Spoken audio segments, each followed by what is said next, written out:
What's up, everybody? It is your boy D Will, and this is Defending the Boys. We're gonna go live 10 o'clock. I made a last minute decision. I decided that we're not gonna do the lunch report. We're gonna do a late night report because it's easier for me to do late night every night. I'm always up anyway, right? So we're gonna do a late night Cowboys report. We're gonna do it at 10 o'clock every night during the week, Monday through Friday, 10 p.m. It will be the Dallas Cowboy late night report right here on the Defending the Boys podcast with me, your host, D Will. So that is going to be very exciting. Today on the late night report, we're going to be talking a little bit about linebackers and a little bit about running backs. We're going to get to it right now. They are an accident waiting to happen. Stephen A, hush your mouth, talking all that noise. You can hate all you want, but we still them boys. Dirty, dirty D, Texas where we stay at. We decide in order till you know that's where we play at. Hey, this year, this the payback. Yeah, we them Cowboys, and now we don't play that. Work, this is Cowboy Nation. Work, welcome to Cowboy Nation. Work, y'all can keep on hate. Work. Cowboys Nation, Cowboys Nation, Cowboys Nation. It is your boy D Will, Defending the Boys, the Dallas Cowboys late night show, giving you about 20 minutes worth of everything you need to know about the Dallas Cowboys. If you missed any news today, you will catch it right here on the late night report, okay?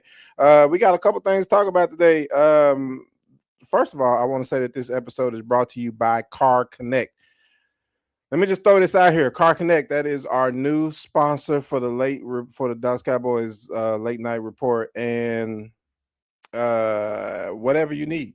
That's the best way to put it. It's whatever you need. If you don't have good credit, it's all right. If you got bad credit, if you don't have no credit, it's all right. Have a job and call up the people. That's all they need you to do. Have a job, call up the people. I'm gonna give me the number. The number 469-454-8022. Tell them D Will sent you from Defending the Boys. Okay. Once again, 469-454-8022. We will start having that in the description. But Car Connect is the place to go if you need a car. If you don't want to go, I've been hooking y'all up with boutique situations. See, the people that I'm Hit is a boutique law firm. So they take care of you in ways that these big companies can't do. Car Connect is the same way. They can literally take care of you from your house. By the time you show up to sign paperwork, you're walking away with your car. You can't get much better than that. I'm telling you, Car Connect is the place to go. One more time, 469-454-8022. Car Connect. Tell them the people at Defending the Boys sent you. All right. So I want to talk a little bit about running backs first. And the reason I said running backs first, the who was that? I think it was Vach was having a conversation. And in that conversation, he was talking about what happens if Jeremiah Love is sitting there. It might have been Fuster King. What happens if Jeremiah Love is sitting there at 12? And I started to think that I think I might be upset if we go. And I would love to have Jeremiah Love. I'm not going to lie to you, but we need defensive players, and we need defensive players bad. And Jeremiah Love would be incredible to add to this program. I just don't think it's worth giving up two very good defensive players to put on this defense, because we need a lot of help at defense. I just think Jeremiah Love, as good as he is, I'm not saying he's not a good running back. I'm just saying the Cowboys really can't afford to take him at 12 or in the first round at all. But if he falls down, it would be hard to pass up on him. But I would hope, like desperately hope, that somebody picks him up first and we don't have to make that decision. But then if we do have to make that decision, that we still go with a defensive player. That would be what my hope is. I don't know if that would actually happen, but that would be my hope. Here's the thing that I do believe. I believe that the Cowboys like what they have in their running back room right now. That's what I believe. I think that what they have in Javonte Williams, what they feel that Jadon Blue is going to be able to do for them in his second year, and we talked about this before. His first year, the biggest problem was he just didn't pick up the playbook. He couldn't get the entire playbook. Shoddy wants to be able to run his entire playbook at all times. He don't want anybody in the game that he has to limit his playbook because this person doesn't know where to go. That, and you have a $90 million quarterback back there.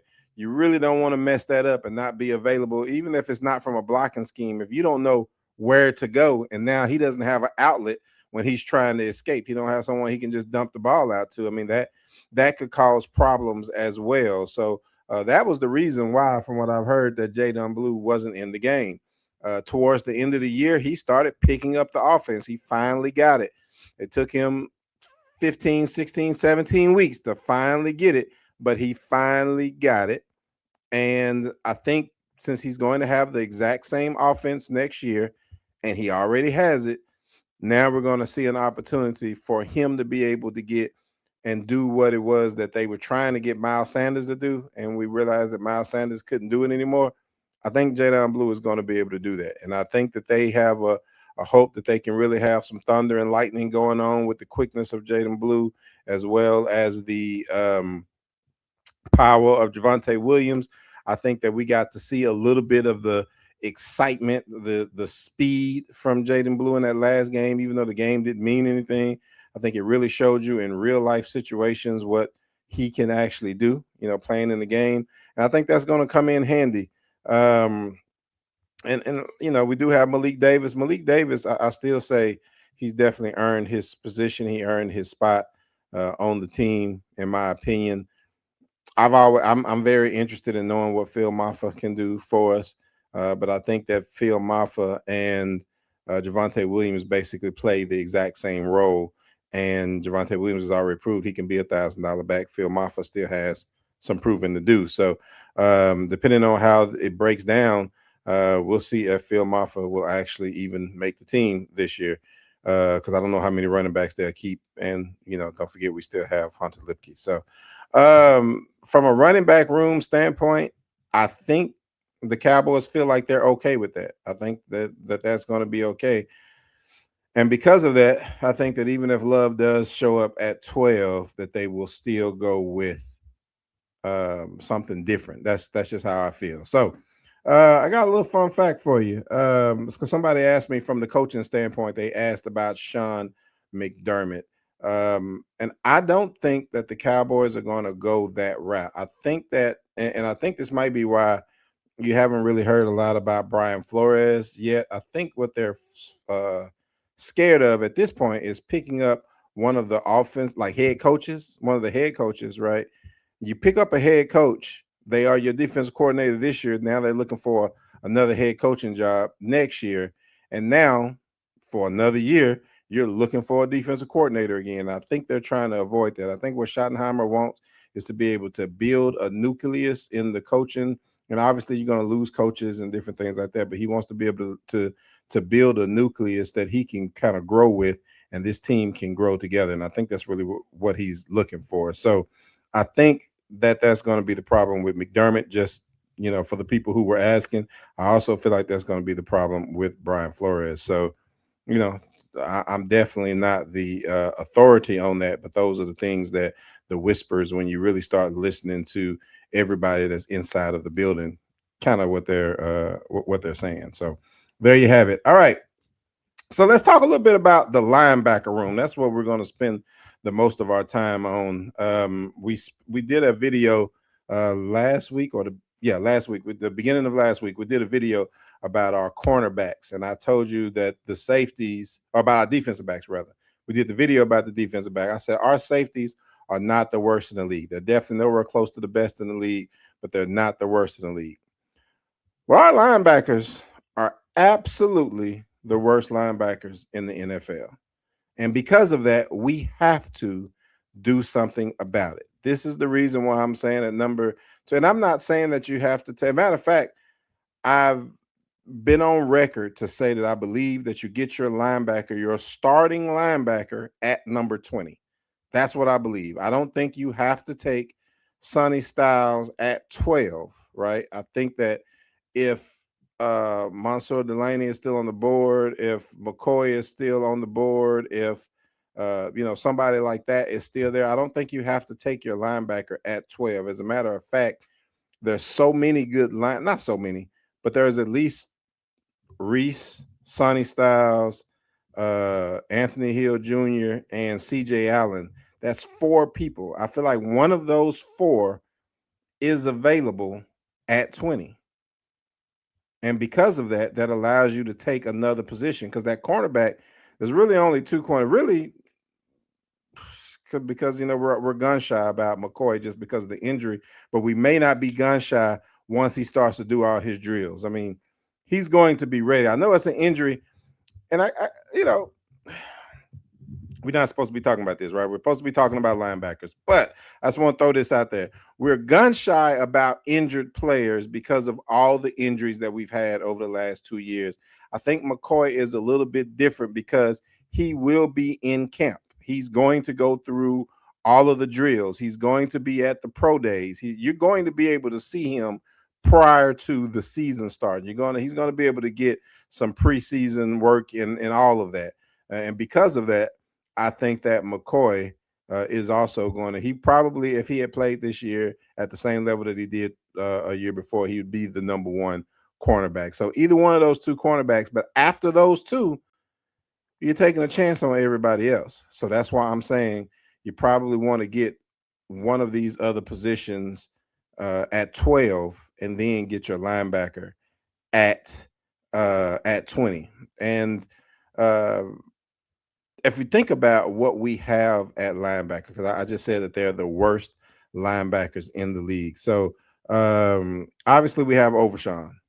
Now, Overshawn is a good linebacker, right? And then after that, it falls apart. I mean, it absolutely falls apart. And then if I'm trying to be a optimistic fan, right, then I'll say that Shamar James is a rookie. Right. And so what you're hoping for with Shamar James is that in a better scheme with better coaching and his second year, because if you want to admit, whether you want to admit it or not, the NFL is so much faster than college. I know people be like, oh man, that game is so much faster. Da, da, da. No, they're moving way faster. The difference is, the reason it looks different to your eyes is because everybody is flying.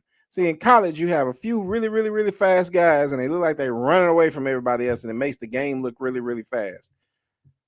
That's not how it works. Everybody flying in the NFL, and so to your eye, it may look like a slower game, but it's not slower to those guys that's on the field. And so Shamar James had to get used to the speed of the game. That's what I'm telling myself to make me sleep better at night. I am desperately hoping, obviously, that Shamar James does better in his second year with new coaching and a better scheme. That's the hope. Maris Lewis-Fowl, again, I refuse to believe that he is what I saw this year. I am hoping, even though he was not a rookie this year, but it's just he had so much promise, and then all of a sudden there was nothing. And I am very, very again. I've been against the scheme since the beginning. I know everybody else was kind of excited. I mean, I said there was something about the scheme I didn't like in the very first week. If you go back and look at me complaining about our ability to even get to the quarterback, and I felt like it was a scheme thing. I felt like he wasn't allowing our defensive ends to just let loose and go after the ball because he wanted so much to make sure that those edges were set, which is very important. It's very important because I'd be so upset with Sam Williams all the time for not setting an edge. So yes, I do definitely agree that is, but there are players who can set the edge and still get to the quarterback. And I understand you got quarterbacks that can run and they trying to shut down lanes and all these other things, but you got to have people go after the quarterback. You just got to have it. And it seems like the last system wasn't built for that. Hopefully that's going to be a little bit better, and what the linebackers do are going to be a little bit better. And so the hope at that point is that Maris Lewis-Fowl can be good. Now, I only bringing up all of these names because even if you get Reese or CJ Allen or any of these guys, right?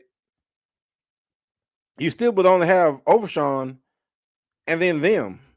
Like, you still need another linebacker on the field. And who is that linebacker going to be? You're still going to need for somebody to do their job, depending on who you get, right? You need Shamar James may have to do the job if you get an RVL Reese, or you know, I mean, at the end of the day, you're going to need another linebacker to step up and be able to be a starting linebacker. And we're hoping that some of the guys that's already on this team can step up, and we can get, we can actually get some things taken care of. That's what we're hoping for. So, who is it that we're going to get? I mean, I guess that's what the question really is who do we get? And we don't know. I do have just a thought for you, though. Just a thought for you. Just something. This isn't, this is not breaking news. This is not breaking news. But what I will tell you is this. I think that we ought to go after Quincy Williams. That's what I think. What you think? Somebody tell me what you think about going after Quincy Williams. Quincy Williams is a linebacker. I watched highlights of Quincy. I did not watch game film, but I watched highlights of Quincy Williams. Quincy Williams is Quinnen Williams' younger brother, right? Quincy Williams is Quinnen Williams' younger brother, and I watched his highlight film. And let me tell you, we ain't got nobody like that on the Dallas Cowboys right now. I saw this young man run up behind Kyler Murray and knock his helmet smooth across the field. Wasn't nobody hitting like that for the Cowboys this year. I guarantee you. I watched every game. Swear for God, we ain't got no linebackers hitting like that. What about Quincy Williams? What about it? I mean, Quincy Williams is a dog. He going to play with his brother again like he did at the Jets. He is a free agent. I did not look up if he was a restricted or unrestricted free agent, but he is a free agent. He just played his last year of that salary, and the Jets are getting ready to make some crucial changes and some scheme changes. And we don't know if he's going to fit in, but I can guarantee you this. He's going to fit in over here at the Cowboys because our linebackers suck. So what about Quincy Williams? I mean, I think that we should thoroughly explore Quincy Williams being a linebacker for the Dallas Cowboys. Now, again, I did not watch game film. I watched highlights only. But if you're watching the highlights, the things that you see from CJ Allen, the things you see from maybe not Reese, because Reese is a bad boy. But the things that you see from some of the other guys, Anthony Hill and all of them, you see Quincy Williams doing that in the NFL. We know what we're going to be able to get at an NFL level from Quincy Williams. So that could mean that we could change our philosophy when it comes to game day. Now, we don't have to overspend for Trey Hendricks or give up first-round draft picks for Max Crosby, because now we can say, okay, we need an edge and a corner, and we get that in the first round. And we got our linebacker in Quincy Williams. We still got money left over. I think Quincy Williams is the play. So maybe that is breaking news. Okay, it's not breaking news. Look, ain't none of them people listening to me. Jerry Jones don't watch this podcast. Schottenheimer don't know I exist. So maybe or maybe not. But I really hope and wish and pray that I could get somebody that they do listen to, a Brian Broaddus, a Vach Lombardi, a Will Steele, a Foots the King, a Patrick No C Walker. Can I get one of y'all to possibly just, I don't know, watch this video, and RJ Ochoa, maybe you say Quincy Williams is a good pick so that they'll pay attention to it and maybe go after it. And then the Dallas Cowboys can have a good linebacker. I don't know. Maybe. Hopefully. That's all I got for you today, though. This has been Defending the Boys, the Dallas Cowboys Late Night Report. I am your host, ihearddwill. I'm out.